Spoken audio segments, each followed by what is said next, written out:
Une belle collaboration. Deux invités en studio. D'abord, Sébastien Merkling, qui est directeur général adjoint de Spira. Salut Sébastien, comment ça va? Ça va bien, toi? Ça va très bien. Content de t'avoir en studio en compagnie de Jason Béliveau, qui est directeur de la programmation du côté du cinéma Beaumont, ici à côté. Salut, comment vas-tu? Ça va très bien, toi? Je vais super bien. Je suis content qu'on puisse commencer cette collaboration-là, qu'on puisse se parler aux 2 semaines.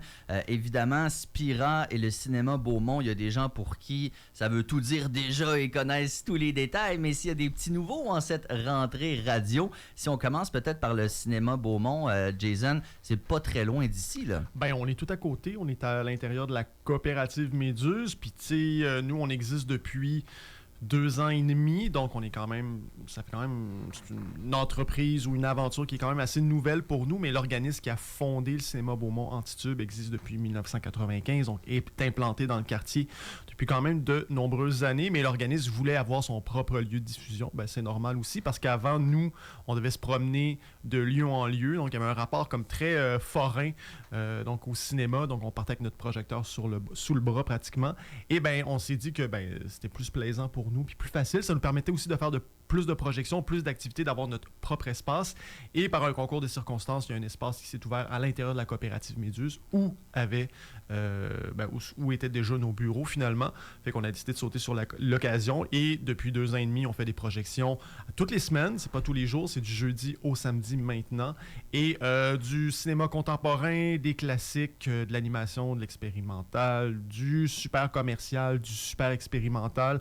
On essaie de ratisser le plus large possible. Nous, ce qu'on veut faire finalement, c'est d'être complémentaire à ce qui est déjà offert à Québec. Donc, c'est pas d'être en compétition avec le quartier ou le CLAP, mais vraiment de compléter l'offre au centre-ville de Québec, en offrant justement des films qui, des fois, il n'y a pas assez d'écran pour pouvoir tout présenter. Donc, nous, on vient un peu compléter cette offre-là. Et aussi beaucoup offrir des activités spéciales, surtout des Q&A avec des cinéastes, des performances. Donc, on essaie vraiment de brasser ça un peu, puis de sortir un peu de cette projection-là un peu conventionnelle, classique, qu'on aime beaucoup. Mais si on a l'occasion d'offrir autre chose, c'est très bien aussi. Donc, je comprends que c'est varié et qu'une personne pourrait y aller 2-3 fois, puis que ce soit complètement des univers à l'opposé, là. Totalement.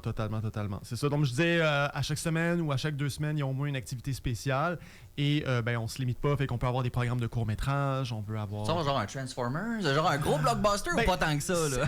Le gros blockbuster, c'est notre limite, parce qu'on le sait que le CLAP, le quartier dans une certaine mesure, et aussi les Cinéplex Odéon se chargent déjà de tout ça. C'est ça. Ça, on le laisse, mais c'est vraiment pas parce qu'on lève le nez là-dessus. Moi, j'aime le cinéma commercial comme bien des gens. C'est simplement qu'on se dit, il y a une opportunité avec cet écran-là qu'on a, qui est un écran unique, là, on a un seul écran, de pouvoir justement présenter des choses qui sont peut-être un petit peu plus difficiles d'accès, pas d'approche nécessairement, mais plus difficiles d'accès. Ben tout à fait, offrir un peu de variété, c'est comme nous autres, t'sais, Roxane Bruno, Marc Dupré, c'est pas qu'on les aime pas, c'est qu'ils ont de leur place bien assez ailleurs. On essaie de diffuser autre chose. Sébastien Merkling, si on parle de Spira maintenant, peut-être nous rappeler ce que c'est votre organisation? Oui, donc Spira, c'est ça déjà, on partage les bureaux avec Antitube, Cinéma Beaumont, on est vraiment au même étage, là, la salle de cinéma est au bout du couloir. Donc Spira, c'est une coopérative vouée au cinéma indépendant, qui est donc aussi dans la coopérative Méduse, et puis donc c'est ça, en fait nous on fournit des services aux cinéastes. On est une coopérative de cinéastes, de producteurs. Nos membres, on a 150 cinéastes, artistes et artisans du cinéma qui travaillent à Québec ou ailleurs au Québec, et en fait nous on fournit un certain nombre de services, un certain nombre de programmes de soutien. Donc on a un service de distribution de films. On fait aussi de la location d'équipements. On a un magasin de location d'équipements au rez-de-chaussée, là, ici, sur Saint-Vallier. Et puis, en fait, c'est ça, nos membres peuvent avoir un tarif avantageux sur la location de matériel de tournage, que ce soit caméra, éclairage, son. Et il y a des programmes en fait aussi de soutien où ils peuvent déposer un projet artistique, et puis nous on peut leur accorder jusqu'à 90 ou 95% de rabais sur la location. Wow. Donc ça les aide à faire leur montage financier de leur projet, puis que ce soit un film qui n'a pas du tout de budget, un film que quelqu'un décide de tourner comme ça sur une idée, on peut apporter un soutien assez rapidement. Sinon, il y a des gens qui font un tournage un peu plus professionnel, ils ont besoin d'un budget, c'est-à-dire d'avoir du soutien financier, que ce soit le Conseil des arts et des lettres du Québec, que ce soit la SODEC. Ils vont faire un montage, puis nous, on peut leur apporter de l'aide pour la location d'équipement. Ça fait baisser les coûts aussi de budget de film. On a différents programmes aussi de formation, on fait des 5 essais de réseautage aussi quelques fois par année, et puis sinon on développe des projets artistiques variés. Donc en fait l'idée souvent c'est des projets collectifs. On va réunir, sur un appel de dossier, on va réunir un certain nombre de cinéastes, puis ils vont pouvoir créer ensemble plusieurs courts-métrages. Donc là on en a eu un cette année qui s'est terminé au mois de mars. C'était un projet qui s'appelle les laboratoires de création documentaire pour les femmes. Et donc c'était 6 réalisatrices qui faisaient leur premier documentaire. Elles ont été encadrées, elles ont eu des formations, elles avaient chacune une marraine. Et puis les films ont été diffusés à la Bibliothèque Gabriel Roy au mois de mars. Le prochain projet qui s'en vient, c'est l'hiver prochain.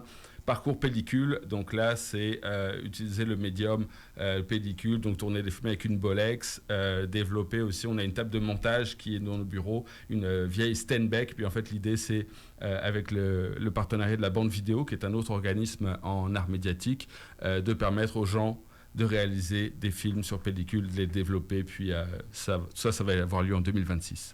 Ça va être très intéressant et on comprend avec ce que vous nous dites que le cinéma à Québec, ça existe. C'est pas juste une histoire de Montréal. Et un autre bel exemple, bien évidemment, c'est le Festival du cinéma de la Ville de Québec. Comment s'est passée cette dernière édition-là?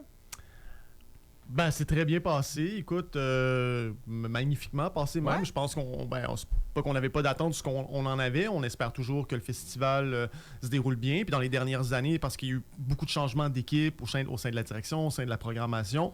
Et là, ben, depuis 2 ans, donc on a Hugo Latulippe à la direction, Hélène Faradji qui est directrice de la programmation. Et je pense que tout festival, tout événement, c'est vraiment quand les équipes prennent leurs aises, deviennent habitués, puis là, commencent à développer des projets, que les festivals deviennent intéressants. C'était très bien l'an passé, mais là, j'ai vraiment eu l'impression que cette année, on a pris notre rythme de croisière.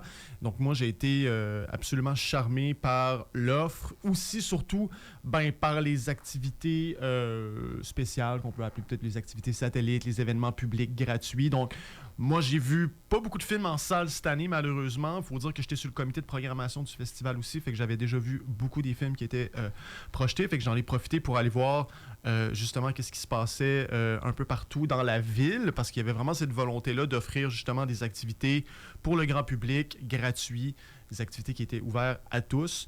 Et de ce point de vue-là, moi, j'ai été assez charmé. Il y avait un côté, donc, création locale qui était super important. On parle, entre autres, du théâtre Rue d'Ingénierie, entre autres. Oui, c'est ça. Ben, si je peux faire, justement, très rapidement, là, deux petits coups de cœur de cette édition. Justement, effectivement, il y a eu une activité qui était une production collaborative entre le théâtre Rue d'Ingénierie et Spira. Donc, justement, on reste très, très près. Et donc, c'était une activité qui s'appelait « Quand je ne dis rien ».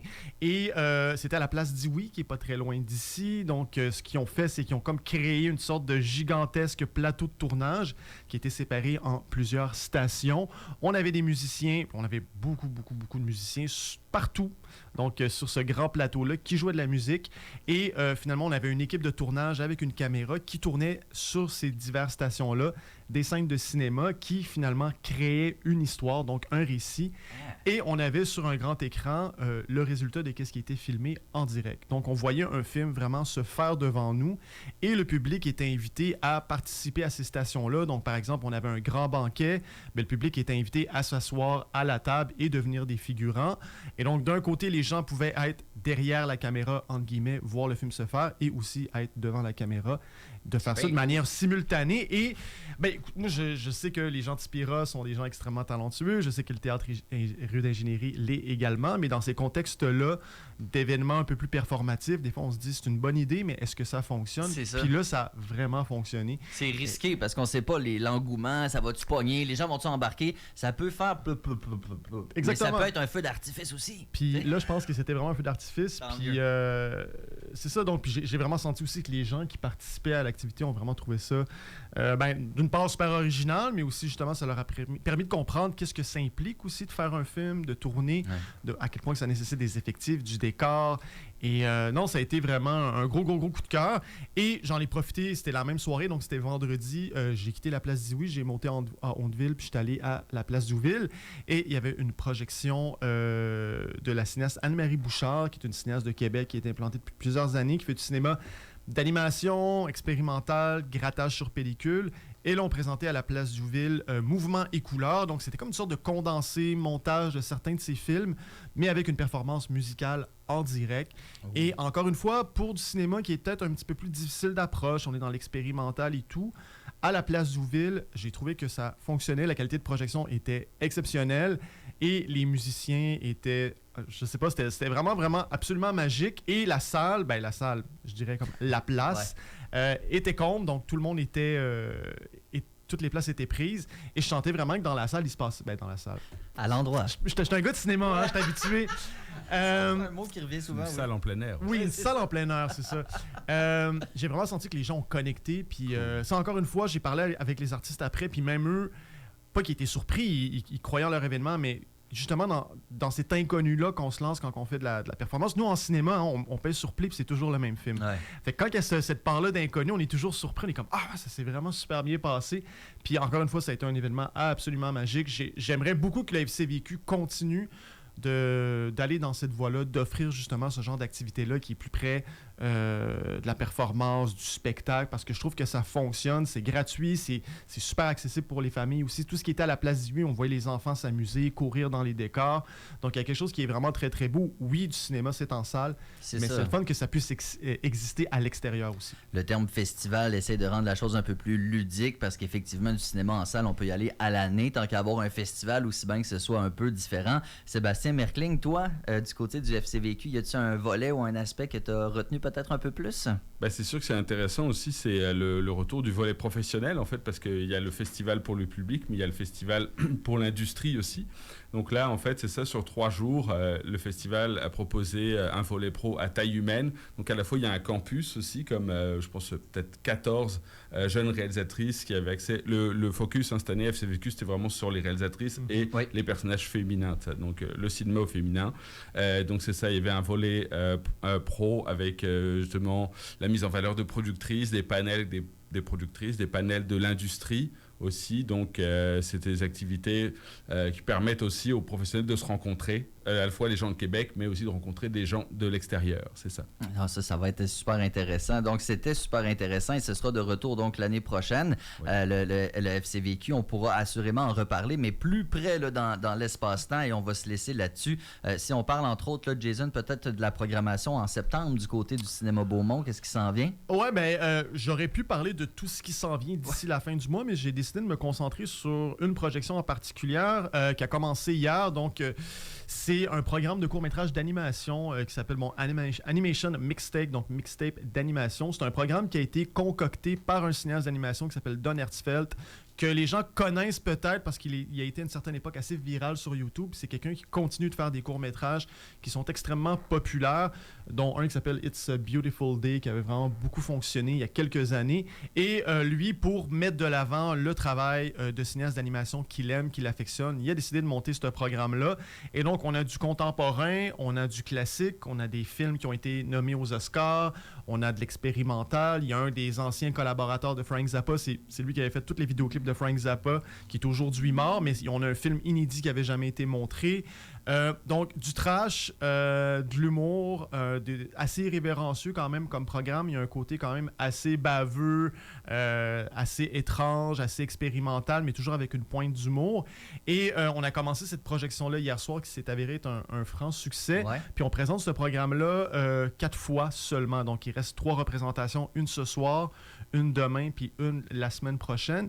Et justement, cette occasion-là de voir du court-métrage d'animation, c'est pas tous les jours qu'on a la chance de le voir en salle. Et il y a beaucoup de films aussi qui ont été faits au Québec ou, je dirais, produits par l'ONF ou faits par des Québécois qui sont maintenant à l'étranger. Je pense à Nicolas Ménard, qui est un designer graphique, illustrateur, animateur, qui habite à Londres maintenant. Un de ses films est dans cette sélection-là. Donc, ouais, c'est quelque chose qui... C'est vraiment pour aller voir entre amis, on prend un verre, on se détend, puis on a beaucoup de plaisir. Donc, c'est Animation Mixtape. Donc, ça a commencé hier soir, mais ça joue jusqu'à la semaine prochaine. Au cinéma, donc, Beaumont. Et du côté de Spira, Sébastien, qu'est-ce qui s'en vient prochainement? Ben là, c'est l'automne. L'automne est quand même chargé. On va probablement annoncer des 5 à 7 et tout. Mais c'est ça. Là, on travaille. L'équipe, on a notre assemblée générale la semaine prochaine. Donc voilà, les membres sont bienvenus. Il y aura sûrement le vote du conseil d'administration, tout ça. Donc on va surveiller de très près. Donc, Spira et Cinéma Beaumont, les deux ont sur quoi? Facebook, Instagram, site Internet? Facebook, Instagram. Nous, de notre côté aussi, on a une infolette. C'est la meilleure façon là, de connecter avec notre programmation. Là, vous pouvez aller sur notre site web qui est cinémabeaumont.com et vous allez pouvoir inscrire votre courriel. Puis on envoie des infolettes à toutes les 2 semaines. Donc, c'est la meilleure façon d'avoir une mise à jour sur la programmation. Et du côté de Spira, est-ce que c'est site Internet, Facebook ou... Spira.Québec, Facebook, Instagram. Donc, l'invitation est lancée. De toute façon, pour être au courant de ce qui se passe, on va pouvoir se parler aux 2 semaines ici dans Québec Réveil. Sébastien Merkling, directeur adjoint de Spira, et Jason Béliveau, directeur de la programmation du cinéma Beaumont. Merci beaucoup d'avoir pris le temps. Bravo pour ce que vous faites. Je vous souhaite une belle journée et une belle fin de semaine. Merci à toi. Merci. Salut, à bientôt. 8h01. On fait une très courte pause et on revient. On aura des artistes en studio pour une perfo. Restez là. Vous écoutez CKIA 88.3 Radio Urbaine.